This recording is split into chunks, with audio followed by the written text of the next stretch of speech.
You will recognize two of that quintet we just saw. Our own Norah O'Donnell, Charlie Rose. Quintet. Yeah, it's good enough to join us here. We didn't know there were going to be big words on CBSN. We didn't get a heads up. I do, but Quint's 5, right? Yes. Trio All right. plus 2. We'll, Trio plus 2. We'll get my research on that. Wait, the important story here, before you even go one step further, and I'm here to contribute to the conversation.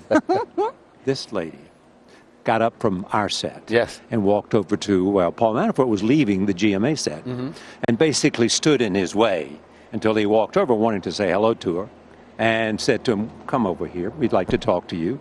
And he agreed. I'm not sure what you said.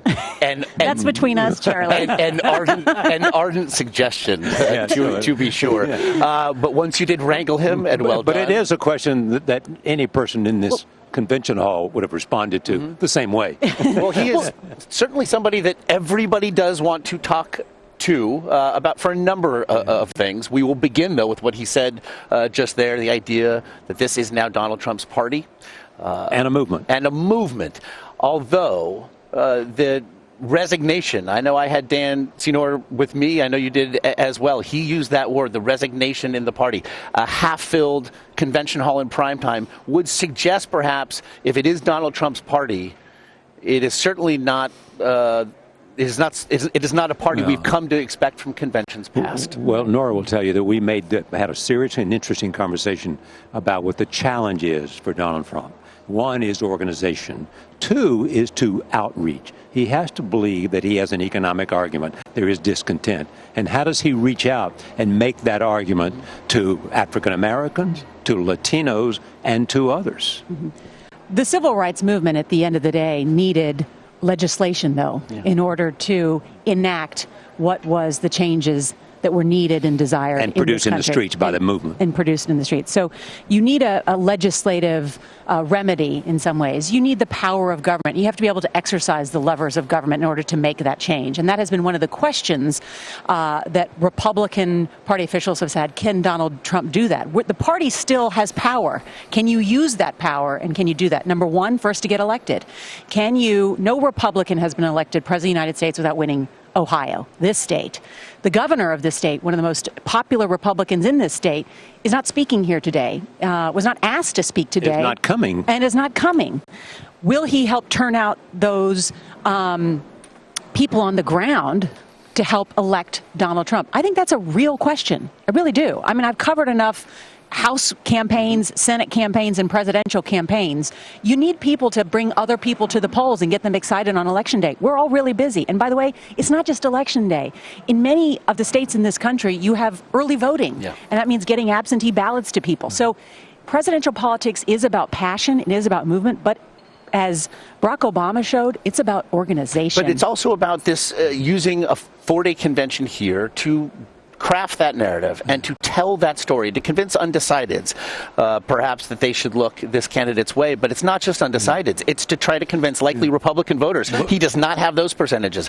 There are only 14% of likely Hispanic voters who say they will vote for Donald Trump. I may be being generous, but that's my point, that he's got to reach out. I mean, he understands that. They got to make an argument to them. They can't simply accept the fact that they will and likely to go to Hillary Clinton. So they got to be competitive for them if they can. And I've been sitting here with our colleague Bob Schieffer, for whom this is his 24th convention, and he looks out at a half-filled hall. He looks at a hall where most speakers last night were virtually ignored, and wonders. And when he says, "I've never seen anything like this. I've never seen a lack of enthusiasm like this ever before." We're at the halfway point. We're at halftime of this 4-part miniseries. Have they done enough? That is true. It's very unusual to see these empty seats. I think something is going to change tonight. We're going to hear from Mike Pence, the vice presidential pick, who is well liked by many of these establishment conservatives, Republicans who make up these party delegates.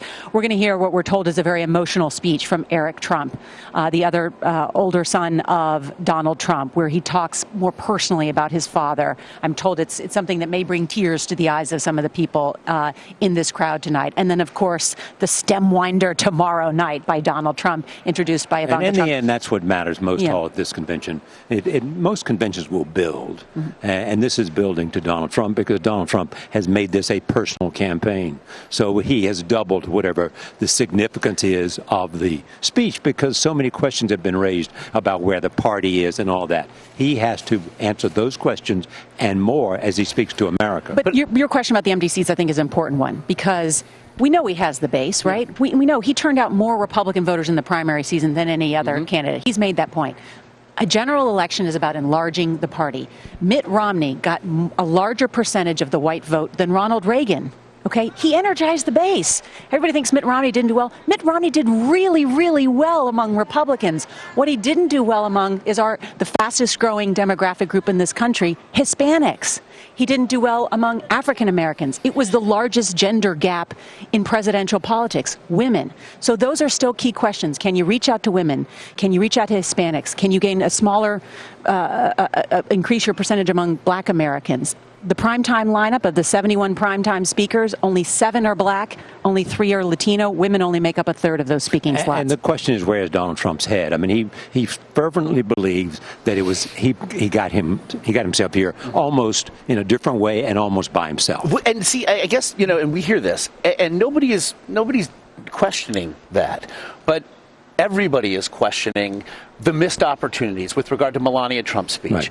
Everybody is now questioning, can you continue to operate, as Dan Senor said today, with a candidate, an advanced team, and a Twitter feed? Can you continue to not do the things? I mean, that's what we've been talking about in terms of bringing the Republican Party in and the organization, and an organization around Trump as well. I mean, Paul Manafort's trying to do that. I mean, they're clearly not stupid. I mean, they know that they've got some issues that they have to speak to, and they believe it is. If you could look at night 2, it was better than night 1.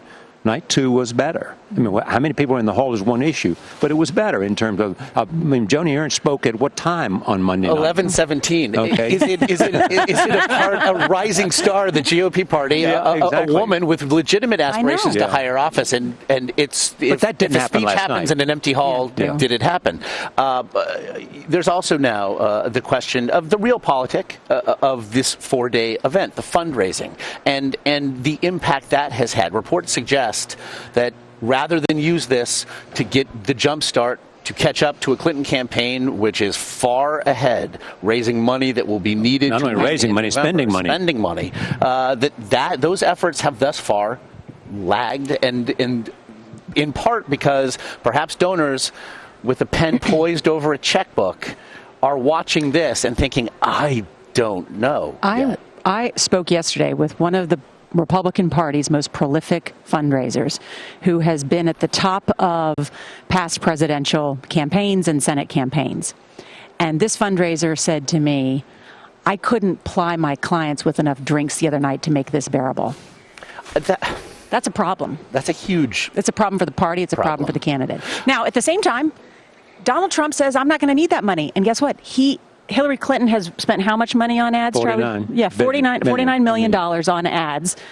And Donald Trump, his son, Donald Trump Jr., was bragging to me they've spent zero. Right. Yeah, but here's the other interesting thing to a lot of people is that Trump, for all the criticism, is not in that bad a place in terms of what we know about the crucial states, like Ohio, like Florida, like North Carolina, and some others. Can we do, though, 2 more nights, as Hillary Clinton, again, has been the most name-checked politician here at the Republican National Convention. Can 2 more nights of simply saying you don't want her in the Oval Office? Will that be enough? And I guess I'm really asking tonight, apart from the Trump family, Mike Pence, what does this party, what does this convention, and what does this candidate, not the same things, I might add, what do they all need to hear and from Mike Pence tonight? Well, part of it is what we've been talking about. They need to hear from him, number one, about Donald Trump, not against Hillary Clinton. That case has been made as far as they can make that case in terms of Rudy Giuliani, in terms of Chris Christie. They need to hear from Pence where they're going to go here, why he believes in Donald Trump. Yeah. Because he speaks as a Republican who is a respected Republican, strong views on social issues. But they need to hear from him. And I'm told and I understand he'll also make references which have not been made as often as they are in the Republican convention, about Ronald Reagan and identifying with Ronald Reagan. Mm-hmm. If Donald Trump is style, Mike Pence is about substance. So this will be a meat on the bones kind of speech, policy prescriptions about where the party will be, something that I think we've not heard in days past. But the other interesting thing is we hear this Trump is going to make a long speech, maybe an hour. That's plenty of time to do both style and content. That's a lot of time to do a lot of stuff. And I'll say it, if the two of you don't, in a campaign that has been so unconventional, why would we have expected the convention itself to be any different? That's right. Charlie, Norah, as always. This was fun. This was fun. It was great.